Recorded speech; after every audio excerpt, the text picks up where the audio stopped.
جی ناظرین السلام علیکم۔ اور آج بڑے اہم موضوعات پر بات کرنی ہے۔ پہلی بات تو یہ کرنی ہی ہے کہ جو عمران خان صاحب نے تنظیمیں توڑ دیں پی ٹی آئی کی، وہ کیوں توڑی، اور پھر اس اجلاس میں کیا گفتگو ہوئی، اور آگے جو تنظیمیں بنیں گی ان کی کیا صورتحال ہوگی، وہ بیچارے ٹائیگر فورس والے قائم ہیں یا نہیں، ابھی کسی کو اس کے بارے میں علم نہیں ہے۔ دوسری بات یہ ہے کہ جب سے نواز شریف نے لندن سے یہ کہا کہ میں جلد ہی پاکستان سے واپس آؤں گا، ایاز صادق نے بھی کہا کہ میں جنوری میں انہیں لینے جاؤں گا، تو کیا اس سے یہ مراد لینی چاہیے کہ عمران خان کا دور ختم ہو گیا اور ون پیج ٹوٹ گیا ہے، پھٹ گیا ہے؟ تو اس کے بارے میں مختلف لوگوں کی مختلف رائے ہے۔ میری اپنی رائے ہے جو میں اس ویلاگ کے آخر میں آپ کو بتاؤں گا۔ سب سے پہلے بات کرتے ہیں جناب، عمران خان صاحب نے ایک اجلاس بلایا اور اس اجلاس میں مہنگائی وغیرہ ایجنڈا نہیں تھا۔ وہ تو ہوتی رہتی ہے، اس کی پرواہ کبھی خان صاحب نے کی نہیں۔ خان صاحب اس طرح کے ملکی مسائل کے بارے میں کبھی پریشان نہیں رہے۔ خزانے میں پیسے کم ہو رہے ہیں، غریب مر رہے ہیں، خودکشیاں کر رہے ہیں، یہ ان کے مسئلے ہیں ہی نہیں۔ ان کا مسئلہ یہ ہے کہ وہ اپنا اقتدار کیسے قائم رکھیں، اور اقتدار قائم رکھنے کے لیے انہیں پتہ ہے کہ جو انہیں لائے ہیں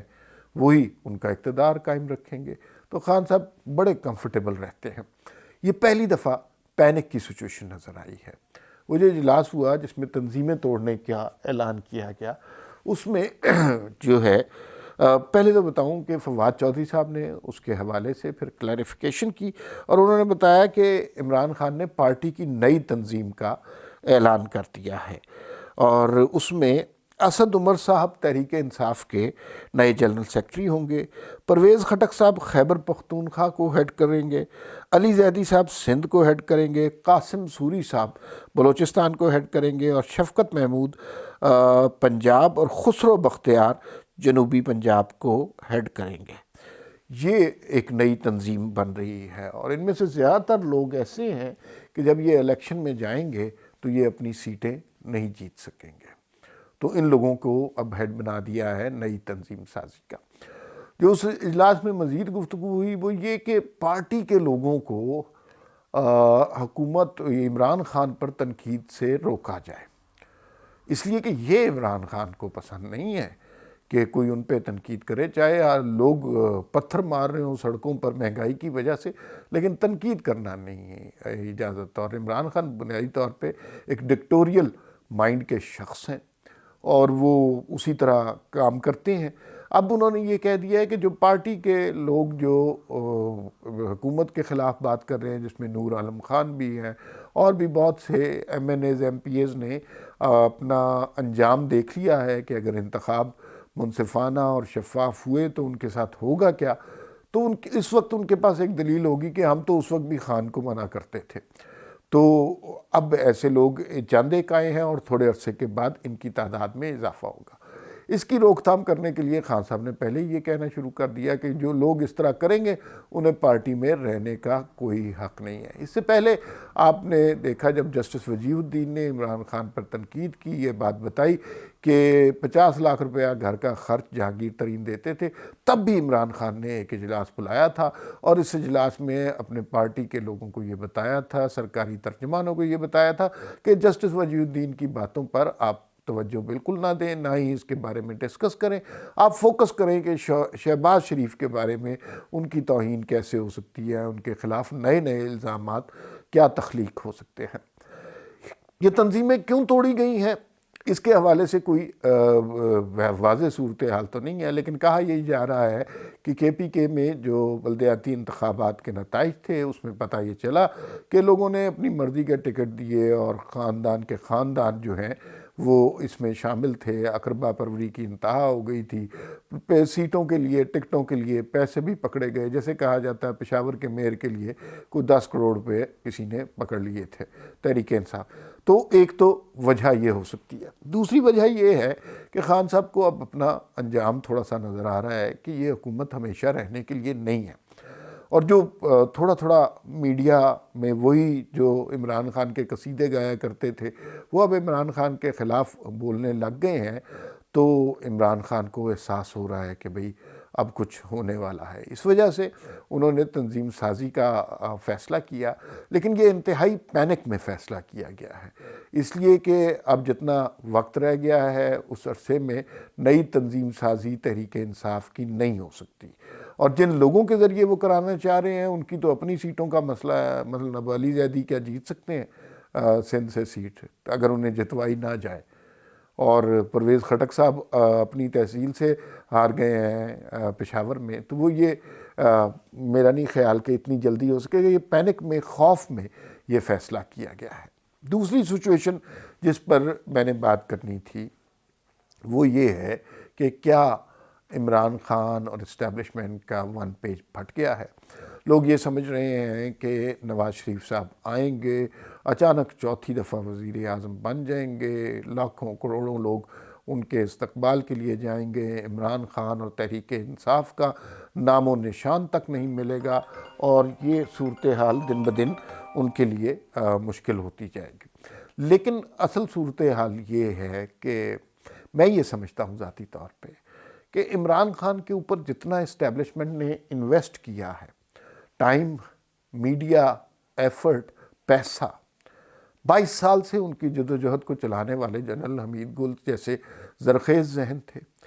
تو وہ اس انویسٹمنٹ کو ضائع نہیں کریں گے۔ اور میرا نہیں خیال کہ عمران خان سے زیادہ فرما بردار وزیر اعظم کوئی بھی ہو سکتا ہے۔ شہباز شریف کہ کہا جاتا ہے اسٹیبلشمنٹ سے بہت رابطے ہیں، بلاول بھٹو بھی باری لگانے کی کوشش کر رہے ہیں، آصف زرداری بھی بات مانتے ہیں، یہ کوئی اور بھی۔ عمران خان سے بہتر کوئی وزیر اعظم اسٹیبلشمنٹ کو نہیں مل سکتا، تو اچانک ون پیج پھٹ نہیں جائے گا۔ اور یہ بات بالکل درست ہے، پبلک پریشر بڑھتا جا رہا ہے، مہنگائی ہوتی جا رہی ہے، گورننس کے بڑے شدید مسائل ہیں، یہ سارے مسائل ہیں۔ ہو سکتا ہے کہ عمران خان کو کوئی صرف باعزت ایگزٹ دے دیا جائے اور ان کو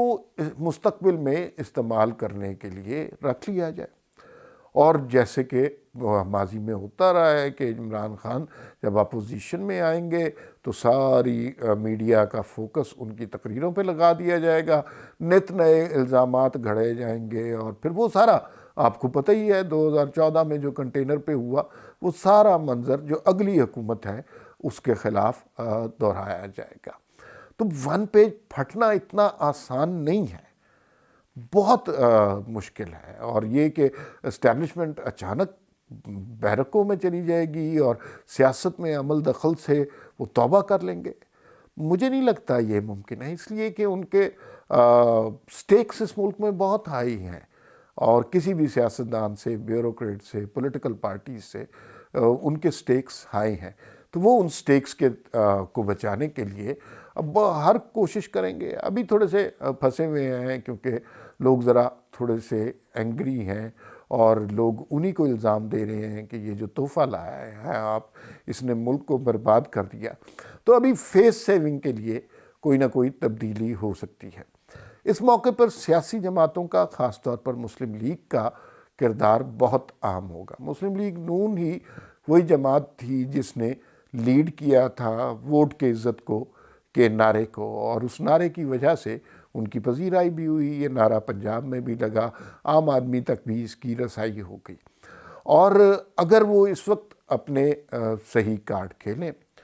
تو میرے خیال میں پاکستان میں بہت بڑی تبدیلی آ سکتی ہے، جو کہ سیاسی شعور بیدار ہو چکا ہے لوگوں میں، لیکن اس کی عملی شکل کس طرح سامنے آتی ہے۔ نواز شریف صاحب کسی ڈیل شیل کے اب طلبگار نہیں ہیں، نہ ہی انہیں اس طرح کی چیزوں سے دلچسپی ہے، لیکن کیا وہ اس سٹیج پر جا کر ووٹ کو عزت دو کے نعرے کی تکمیل کریں گے کہ جب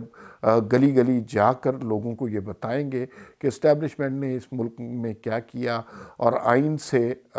جو کو برباد کرنے والے غدار کون تھے، یا جنہوں نے یہ ہائبرڈ نظام تخلیق کیا ان کو سزائیں دی جائیں گی، تو یہ لوگوں کی توقعات ہے، یا پھر کوئی بیچ کا رستہ تلاش کیا جائے گا کہ کچھ آپ کو مل جائے، کچھ ہماری بات مانی جائے، اس طرح کی، اس سے انقلاب نہیں آئے گا، تبدیلی کچھ نہ کچھ چہروں کی ہو جائے گی، لیکن انقلاب نہیں لائے گا۔ انقلاب لانے کے لیے بڑا کلیئر ویزیبل سٹانس جاری رکھنا پڑے گا، ابھی تک تو جاری رکھا ہے، جاری رکھنا پڑے گا، جس میں اسٹیبلشمنٹ کی سیاست میں مداخلت کی بڑی شدت سے مخالفت کرنی ہوگی، اور نہ صرف مخالفت کرنی پڑے گی، ایک سٹیج ہمارے ملک میں ضرور آنی چاہیے۔ ہمارے ہاں سیاستدانوں کو، صحافیوں کو، بیوروکریٹس کو، سب کو سزائیں مل چکی ہیں، لیکن ایک سٹیج پر ان لوگوں کو سزا دینی پڑے گی جنہوں نے یہ ہائیبرڈ نظام تخلیق کیا، جنہوں نے آئین کو پامال کیا، جنہوں نے پارلیمان کی بالادستی پر